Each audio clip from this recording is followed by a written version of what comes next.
The New York Mets agreed to a 6-player trade with Cleveland on Thursday that will net them all-star shortstop Francisco Lindor and right-handed starter Carlos Carrasco in exchange for a package led by shortstops Andres Gimenez and Amed Rosario. That Lindor and Carrasco were traded this winter shouldn't come as a surprise.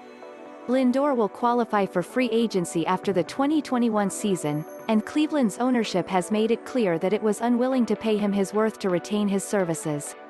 Carrasco, meanwhile, would have received his 10-5 rights, the power to veto any trade that comes with 10 years of service and 5 with the same team, early on in the upcoming season. That the Mets were involved shouldn't be a shock, either. New owner Steve Cohen, estimated to be the sport's richest, is committed to building a World Series winning club. Adding Lindor, a face of the franchise type, without sacrificing much in terms of the big league roster or the farm system is a no-brainer.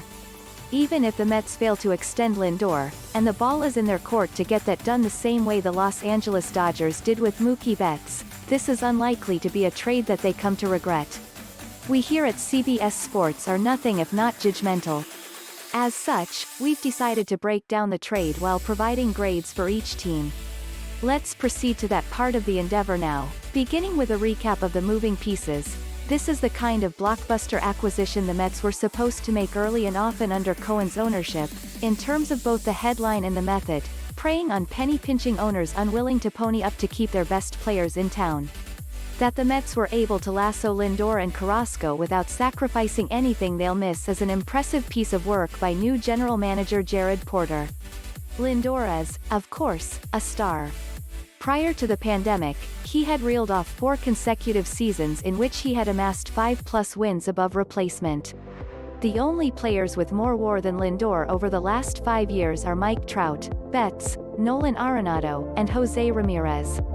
It does not reflect well on baseball's current operating philosophy that 4 of the 5 may end up being traded within a 3-year period. Lindor can do it all.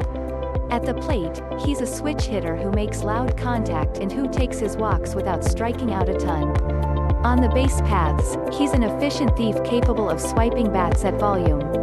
In the field, he's a splendid defensive shortstop. If you're nitpicking, you could point out that he's struggled against lefties the past 2 seasons, though it's unclear how much of that can be attributed to a small sample size, or that he makes decisions with hair dye that others would balk at. You have to really reach, which is the most surefire indicator that he is a franchise player. It's unclear what kind of contract Lindor has on his vision board.